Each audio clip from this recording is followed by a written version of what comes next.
afternoon, everyone.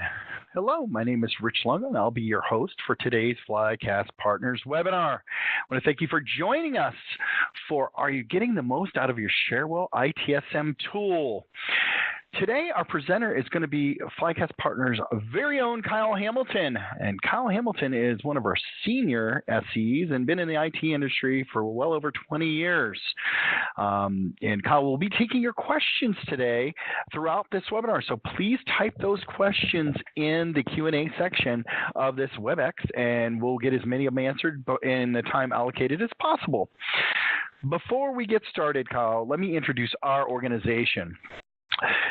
Flycast Partners is here to deliver a seriously amazing IT experience. Founded and staffed by personnel that have many years of experience in the IT space, we took the best ideas from these collective experiences, added the best components necessary to grow and become a leading value-added reseller in the North American IT market. We offer best-in-class implementation services and training in ITSM, ITAM, ITIL, workload automation, and enterprise service management, all using nothing but ITIL best practices. Our professional services team can easily scale up or down to meet the IT needs of any organization, regardless of your size, complexity, or budgetary restrictions. We offer implementation services both on-site and remote, as well as training to reinforce your company's long-term IT success. Our ongoing remote administration and support service offerings will enable your organization to focus on those normal day-to-day operations, saving you both precious time and money, and this does apply to the Cherwell tool.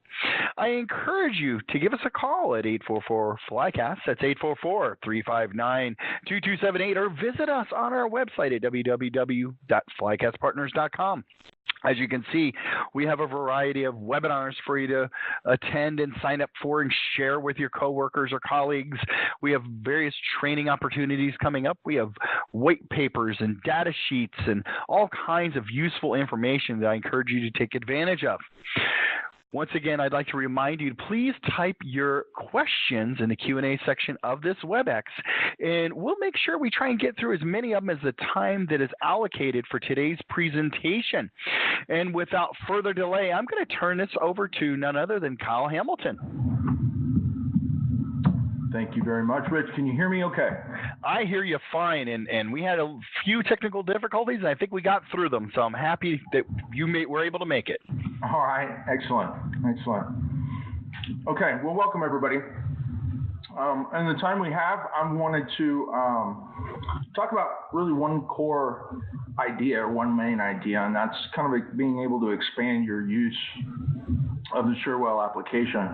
And some of this, we've got a varied audience. Some of this will just illuminate those that may be looking at Cherwell for the first time, just kind of get an idea for the features and the included modules. For those of you that have used it, hopefully you'll see some tips and tricks and get some ideas on how you can expand your current environment beyond what you're doing today. And to that effect, there are several ways you can do that. One, of course, would be through process, improving incident management process, change management process, whatever those may be, which is really tool agnostic. It's really just defining, how you guys are going to handle an incident and how changes move through the environment and what requires a change. And that part is critical and important, but really kind of beyond the scope of today. It is of note that we do have an ESM group, an enterprise service management group that does nothing but focus on process. So if you're looking for help in that area, Flycast can certainly help you there. But really what the two items I want to focus on today are really about improving your use of the tool, maybe expanding beyond your current usage, as well as tooling improvements, building in some automation and some things that will make your current processes more efficient in Cherwell, and showing you some of the tools that are available to you that you might not be aware of, or maybe you're not taking full advantage of, to show you what's possible. So first, I want to talk just briefly about the different processes that are available in Cherwell. Typically, and what I find quite often in talking with customers on a daily basis, is everything kind of begins with incident management, of course, and that's often where it stops as well. That's usually the first process that everybody tackles because it's the most important. I always relate it back to, firefighting. You've got to put out the fires before you can start, looking at or working on any other processes. So everything essentially begins with incident management. Now, what most customers end up doing is they end up fighting these fires and forgetting about other parts of the tool that may be at your disposal to aid in this process. So incident management, I always relate this back to fighting fires. These are the guys with the hoses and the trucks that are responding and putting the fire out with the water, but they quickly move on as they get the next call and they're working on the next fire that breaks out, and they move on and on. So incident management is really that first level where you're just making sure that the user's back up and operational as quickly as possible. And in many cases, that can be nothing more than rebooting a machine or restarting an application where they're getting an error. So you've resolved that particular incident, that user's back up and operational, but you really haven't changed anything. So there's a strong tendency, a large likelihood that they're going to encounter that same issue over and over and over again. Now, there's a couple of tools within incident management to deal with those fires that break out. One of those is a major incident. So you might have noticed here on the screen related to priority, once you categorize a particular incident as a priority one issue, two things happen. One, of course, it color codes the priority of that incident. You also get access to this major incident checkbox. When you check that, it also opens up a linked incident tab down at the bottom. That's for you to go out and grab through this link button other incidents that may be related, to the same event or the same issue that's occurring. So if you have some kind of major incident, some type of an internet outage or network issue is typical, you're going to get a flood of calls all related to that same issue. So the major incident gives you the ability to go out and grab those other incidents that you've already logged and relate those together so that they can be grouped and treated as one, rather than dealing with them as a bunch of individual incidents, so that updates to the major incident can occur to all of those linked incidents. When you close the major incident, it can close all of the linked incidents, so you're no longer having to go back and do things piecemeal one at a time. Now, the other tool that's available here within incident management that's critical is linking to the CMDB.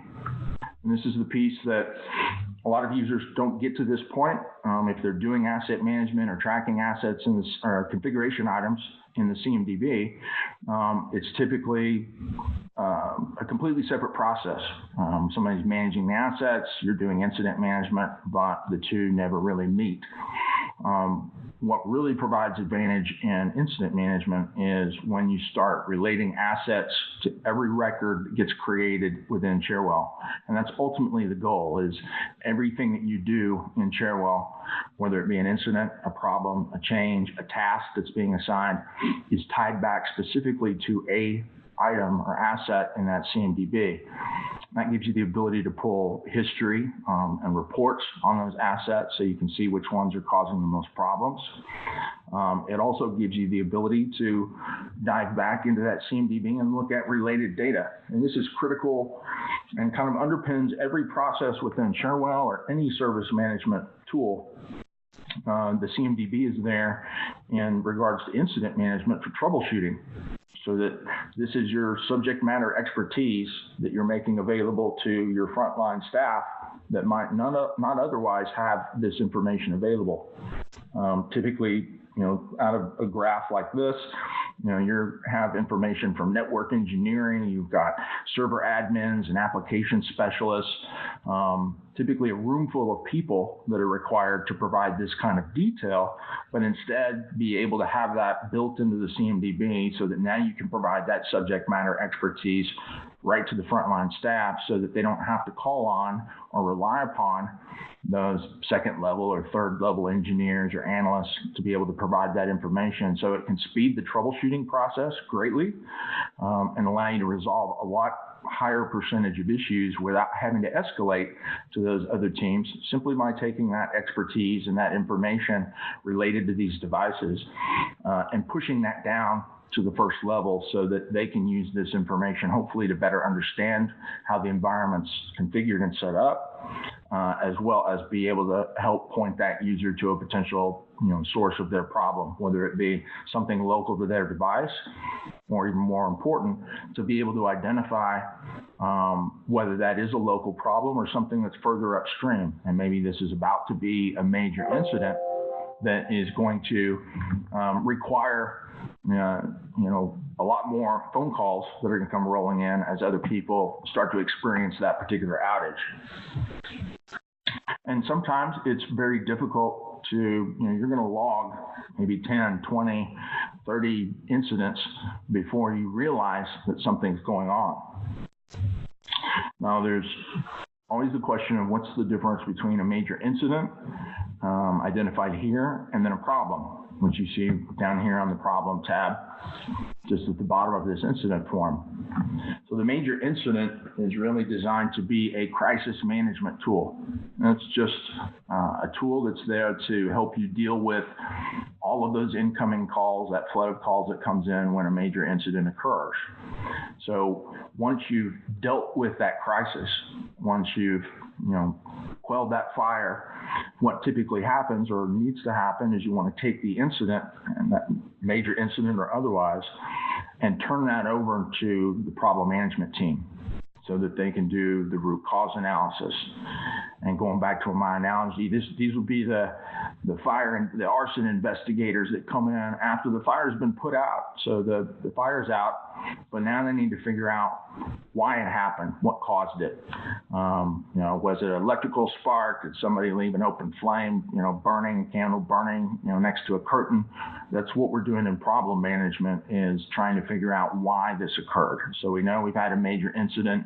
Now we need to figure out exactly what caused that major incident.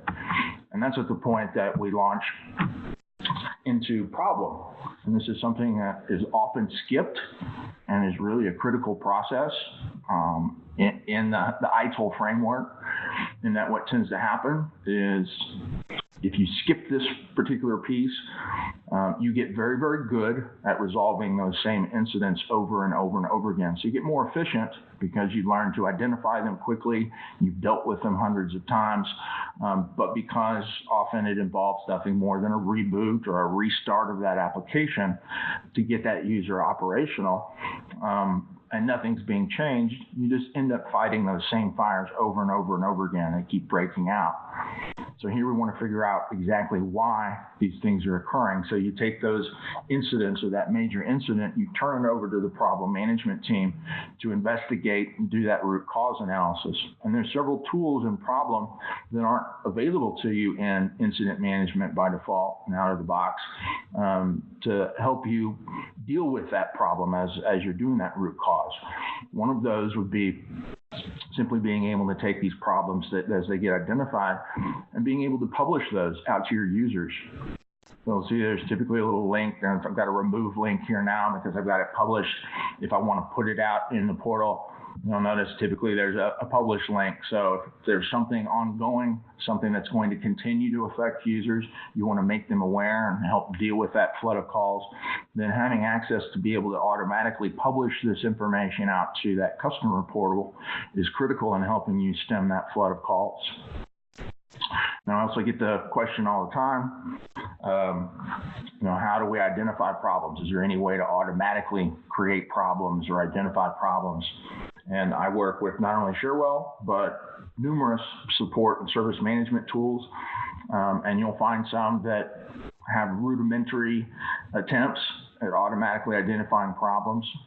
But really until we get to the level or advanced to the point of true artificial intelligence, you'll find that most of them are going to cause more issues for you and create more false positives than they do any good. And that's simply because the majority of the time, if you look down here at the bottom of the incident tab, these incidents, as you'll see in these examples, can often be very, very different. Varied descriptions, varied categories, reported by different people at different times. There's really nothing in many of those incidents that you can look to say, oh yeah, these are all related. If they all had the same category and they all had the exact same description and they all came in and 5-10 minute time frame, it makes it rather easy. But that's often not the case. You're going to have people that say my printer won't work and I can't get access to this application, or I can't get to my home drive, or I can't get to this website. And so the descriptions you get are varied, but ultimately it points back to one core problem that can be very difficult to identify. That's one of the main reasons why it's highly recommended, if not almost necessary, that you separate out your incident management team, those individuals dealing with incidents, from problem management. It's near impossible to have the same individual focused on fighting fires and at the same time trying to figure out why the fire happened, because they got to put down the hose in order to do the investigation. In the meantime, the fires are still burning. So it's highly recommended, you have a person at least, or a team of people that their focus is doing the root cause analysis, because while you're fighting the fires at the front lines, they may take weeks, if not months, trying to figure out exactly what's occurring. Sometimes these problems are deep-rooted. They're difficult to analyze. They require expertise from multiple groups and maybe even outside vendors to come in and talking with other customers to figure out what the problems are. And so they recommend that you separate those out.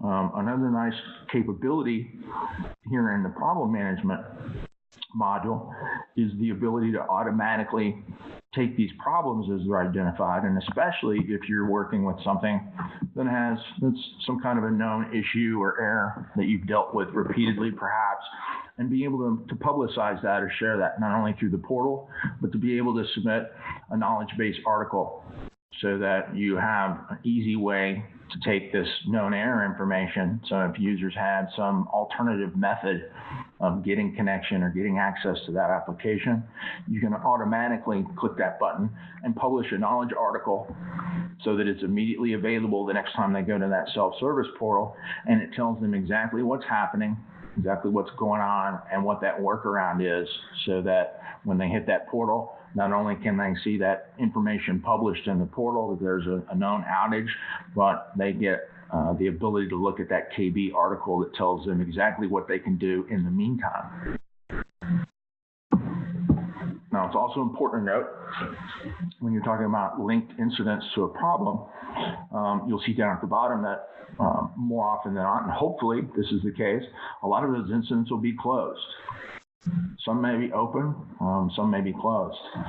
The idea being that, again, at the incident management level, if I've been able to reboot that machine or restart that application and that error goes away or their access is restored, then my incident is truly resolved. I'm going to close it out.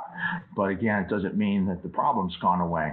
So quite often you'll see incidents that are closed. They've been dealt with, but they are still related to this problem. And so that's why you'll see some of those linked down there, even though they've already been dealt with at the incident management level. Now, typically, what you want out of the problem management group is this resolution right down here at the bottom. You want to know what caused it and how do we resolve it. Now, once you've arrived at a particular resolution, that's when you want the ability to be able to create a change request to have this implemented. So you'll see actually up here in my problem, I've got the current status of this problem as pending change. So rather than saying this is resolved or going and closing this out, because we have that that workaround, we want to make sure that we put this resolution through that change management process.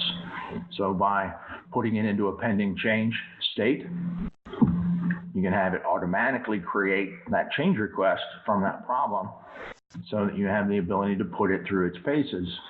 And if I look at the change request that's been submitted, this will detail exactly what's going to be done, why are we doing it, what are the reasons for it, and of course all of the details looking backwards to see what problems are going to be resolved by it, and any incidents, of course, that are related to those problems that will also be resolved. Now you also have different phases within the change, going from initial submission and implementation ultimately to the review process. And the review process is here so that as you go into that review state, or review phase, let's show our tabs down here. You'll see that I'm going to bring up a questionnaire. And this is designed for somebody to go back after the fact and review the ultimate outcome of the change. Did it have the intended effect? And then you'll see by default, Cherwell will automatically take, once you put your start and end dates in here. So we have our proposed dates. Maybe we went ahead and we completed it on time. Right? So then we send these questionnaires out to maybe the person that implemented it. You may even send these questionnaires out to customers so that they can give you their feedback as to the ultimate outcome of that change. Did it have the intended effect? Is the service actually running as expected? Is everything working as you intended it to? And here as well as problem, again, all along those levels, you have that Cherwell CMDB, so that not only you're documenting a change, but you're documenting the change that is occurring on those assets. So that if you go take a look at those devices, I look at this switch, for example, then I have the ability to look at all of those changes that have taken place for that particular device. I dealt with a customer just this week, just a couple days ago, that had operated for some period of time without a CMD. Well, they had a CMDB, but they weren't documenting changes against those assets and items. And they had matured to a point where they were looking for a certification. They were looking for their ISO certification and looking forward to an audit. And of course, the first thing those auditors are going to do is come in and point at a server, point at an application or some database and say, I want to see, all the changes for this device for the last year, or show me everybody that has read-write access to this database. And they were really behind the eight ball because they hadn't been recording those changes against those devices. And we're looking to try and figure out a way to be able to go out and find out for every application, for every system, for every database they had, who had access to it, and what kind of access did they have? Were they administrators? Did they have read-write? Did they have read access? And while there are tools that can go out and discover devices on your network, there are even tools that can go out and generate that, network diagram and that map that will show you how, everything's connected within the environment.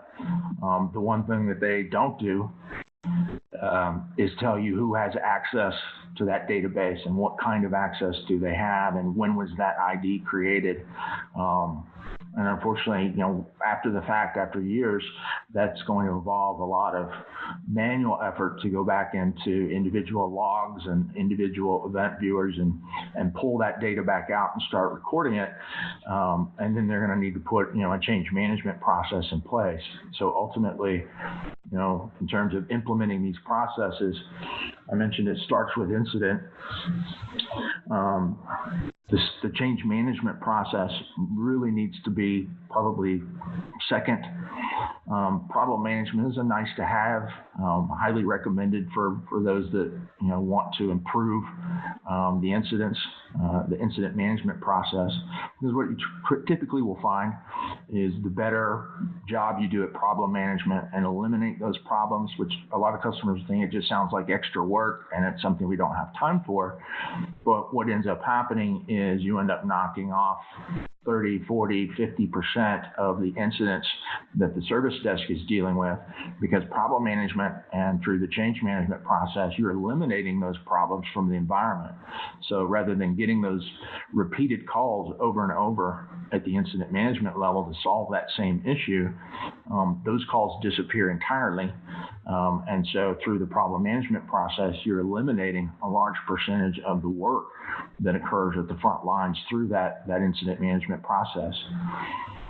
The change management is necessary to have in place if you're going to build a CMDB.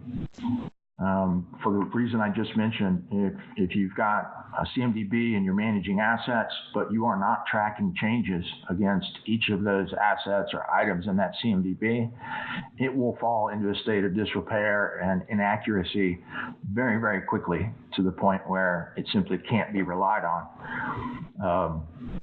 And ultimately, everything you put into this configuration item database, whether it be an application, whether it be a contract, a laptop, desktop, if it's in there, it should be managed through the change management process. So everything that gets updated should be recorded against that asset so that you can provide that audit log and that detail that may be required at some point. And again, that sounds like a tremendous amount of work and a tremendous amount of effort. But with Cherwell, you have the automation tools put into place so that the typical day-to-day changes, I need to add in a user account to this database and give them access to this Oracle or SQL database. While those need to be recorded as changes, they can be completely automated changes, especially if they don't require approvals and things like that to occur, so that all those day-to-day changes that are going to occur with regularity and frequency, those can be completely automated. So you still have the change there, but nobody's required to go in and fill out a change request form and document what they want. Those can be driven in an automated fashion. Now, let me show you an example of a way you can automate something like that in Cherwell. And this goes for automating change requests against devices. You can automate, incidents and major incidents. Everything within Cherwell can be automated through quick actions. If you're familiar with those, way to create macros essentially to trigger certain activities. And one of those that's available to you right out of the box that I've implemented for quite a few customers is automated problem creation based off of network monitoring. So you have a network device, for example, like this switch we're looking at. You can set up on those devices what's called a tiered alert. Right, so you can go in and let's take a little different one here. Let's go to, let's pull out all of my configs. Let's do this.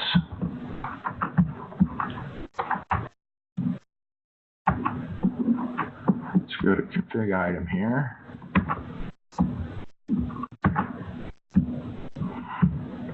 And let's pull up all of them. Now what you can do with this is set it up so that when you have a given device, and this doesn't just go for network devices, it could be any device that you have in the network, computer, desktop, laptop, you want to be able to go in and set up some automation on that device. So you can take what's called a tiered alert and configure it. Here we go. So here's my network switch. down here at the bottom, it's what we call tiered alerts. And you can have multiple alerts. You can see this is the first tier, the first alert to go off. I could create additional, and those would be, alert 2 and alert 3 and alert 4. Whether they need to happen in parallel or whether they're a sequence of events that it escalates through. In this case, if I have an agent, for example, something that's out there monitoring my network or doing discovery on the network on a periodic basis, the minute that device detects, some type of an outage, it's not responding to a ping request or they can't log in, that device can automatically, notify Cherwell. Cherwell can automatically change the status of that network device into a down state based on that alert. And then what will happen is you've got these tiered alerts that'll kick off. And you'll see in just a second, as it says current alert level 0 to 1. What will happen is the minute it goes through that scheduler processing and it detects that this device has been taken down, you'll see that alert fires off. So we've moved through this alert now, and what it's done is it's automatically gone and created a new problem, right? So without having to do things manually, now I've got a problem that's been detected, based on monitoring, and it's automatically created a problem record. So now when the phones start lighting up and people start saying, I can't print, I can't get to the internet, now you've got visibility to be able to see that there's an existing problem that's out there, and you can begin linking all of those incidents directly to that problem so that they get an idea of the priority, how many people does it affect, and you don't have to go through the manual steps of creating that. And that can be taken exactly 180 from creating the problem to the point where when that monitoring tool then detects that things are back online and now it's responding, we get a notification. It puts that status back into an activated status or active status, where it can come back and actually close that problem out and put in any additional information that's needed as to what happened, or maybe pull a log file from the device and attach it so you have something for review, so that not only can you create that problem automatically through those tiered alerts, through your quick actions, but also perform updates and resolve and close that problem automatically. And that same kind of concept that we looked at here can be applied to any and every record type within Cherwell. So that's why I say when you look at problem management and you look at implementing change management and certainly building a CMDB, you've got a lot of tools within Cherwell out of the box to help you automate those things so it doesn't have to become a burden. And you can develop and move into those new ITIL processes without having to increase the time it takes to manage the system, the time it takes for users to do their work by using some of those automated steps where possible. And there's a lot of areas where you can create that automation so that the minute that major incident occurs, maybe you check that box and it automatically creates the problem off that major incident checkbox so that it's there and waiting for you when you're done dealing with the crisis.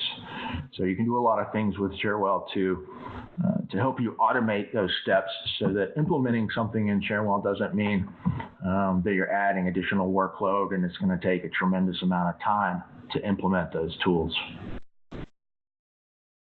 Now, another thing I wanted to talk about in terms of expanding use, and I get these questions quite a bit, not outside of process and expanding use of modules, is just making the tool work for you.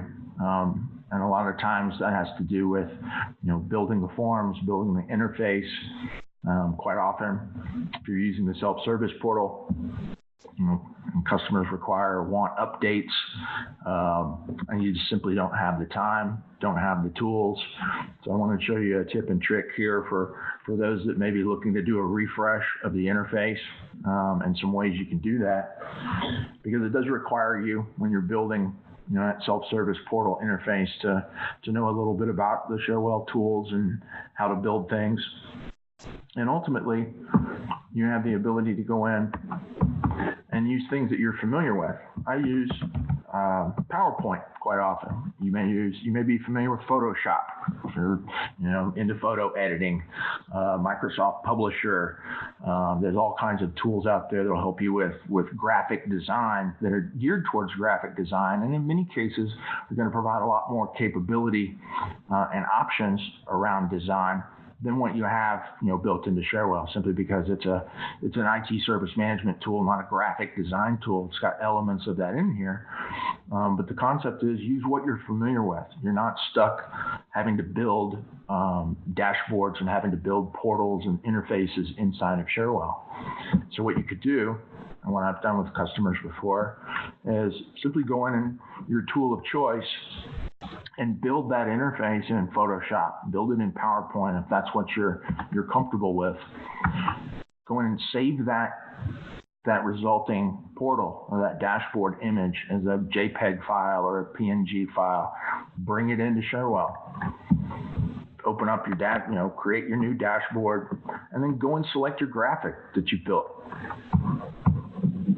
All right, so you can build this completely outside of Cherwell, and then just simply bring it in and drop it in here on a dashboard, whether you're going to use it for a dashboard or whether you're going to use it for a portal.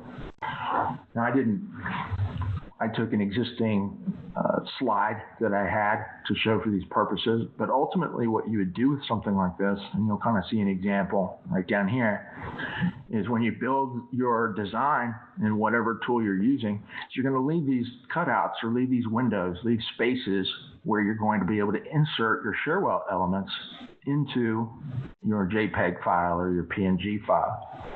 So you go out in Photoshop and you add all your graphics and build everything look the way you want, but you're going to leave these little carve outs or windows so that when you come into the dashboard designer, all you have to do is come in and grab some elements out of here that you want to use to fill in those spaces. All right, so let me take let's take IT manager here, and let's take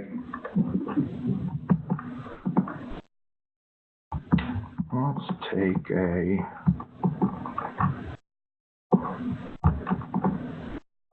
very good incident on here. Give us a good number. What you'll do is simply take these and drop these. Let's go in here. Yeah. So let's take this guy here, for example, my open incidents. Then you're going to want to change, probably make that background, transparent, of course, so it doesn't appear blue, blends in with everything else.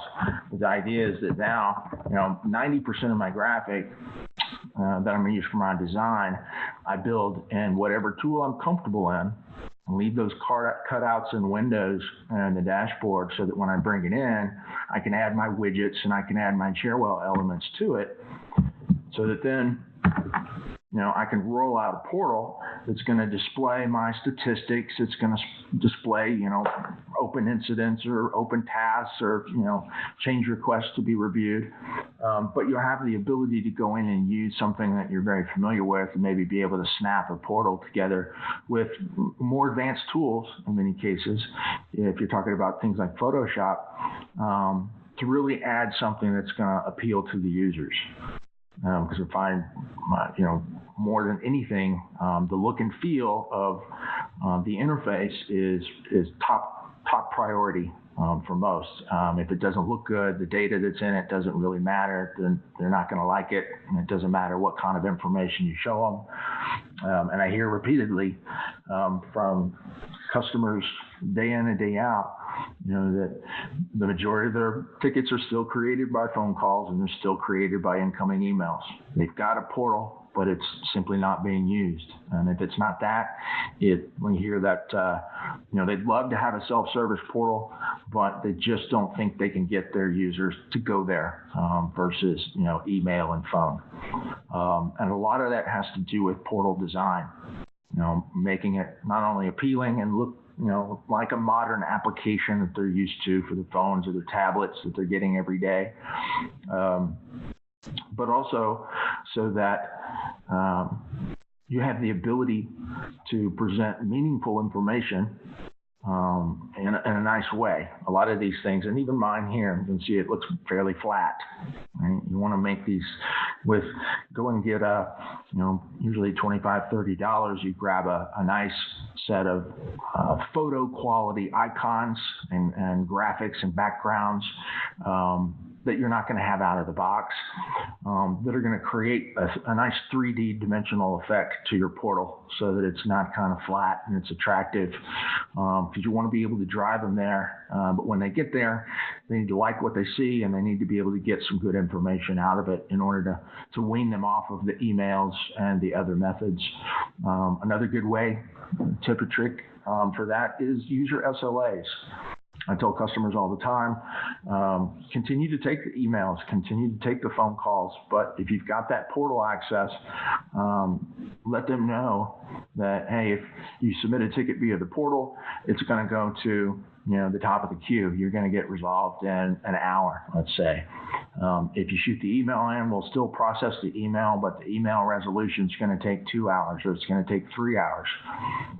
And that's logical in that you're able to control through the self-service portal what kind of information is required and what information you need, and give them selections and options to pick from, versus a free-form text email that may create a ticket, but that almost always involves somebody that has to look at that information in that description field and really figure out what this user's wanting, because again, everybody's going to describe things differently and report things differently. By driving them through the portal, you're able to get it to the right team and group much faster. You're able to understand what the issue is at heart. And so it's only logical that you can deal with self-service tickets in a much faster fashion than you can the emails and the other methods. So it's another way to help drive them towards that portal is through your service levels that you offer to them, and give them a higher level of service if they use the portal, while still offering them those other methods and options. Last thing to mention is to note that there are also a lot of designs and options available through the Cherwell Map Exchange. If y'all have not been exposed to it before, have not ever browsed what's out there to see the breadth and the depth of what's available, note that there are numerous not only portal designs that you can look at and build from, but there's entire modules and entire new sets of functionality out there. Whether you want to add release management, or whether you want to build out some automation. This happens to be a project and portfolio management map that I downloaded that allow me to come in and track, projects and budgets and things like that, tasks, that all ties back into what you're doing in Cherwell. And even if you don't have any desire for project management, what you'll see through here is it gives you some really good examples of those dashboards and portal designs and what you can do. By creating things like the navigator bar over here on the left to be able to move between, different dashboard views.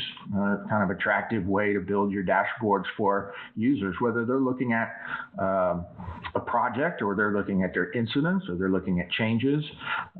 So even if you don't intend to use some of these, they can be very worthwhile in that they can give you some great ideas. You could take this existing dashboard, go into Dashboard Manager, and begin, altering the labels. Change it from, program budget to, incidents that are open, and projects and changes and the other items, so that you can actually take something that you grab off the shelf in the Map Exchange and kind of bend it to your will, so you're not starting with a blank slate of paper. So Cherwell offers hundreds of maps out there in the Map Exchange to be able to install and utilize. You've got lots of automation capabilities, and you've got a tool that is ultimately configurable in a very easy way, so that whether you're looking to implement a new process or make an existing process better, you've got a great tool at your disposal to be able to do so. So with that, Rich, I'll check back with you. Do we have any questions? We didn't have any questions, despite the fact that I reached out to everyone and asked them for questions and to type them in. However, we did have lots of people that want this presentation after it's over today.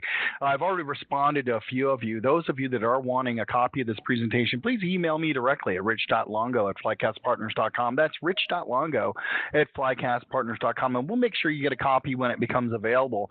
Also, if you have more urgent questions, go ahead and call us at 844-FLYCAST. That's 844-359-2278. And we'll be more than happy to answer your questions live. So with that being said, Kyle, I want to thank you for a great presentation today. Thank you for your time. Audience, thank you for taking time out of your very busy day to join us. And until our next webinar, we'll see you then.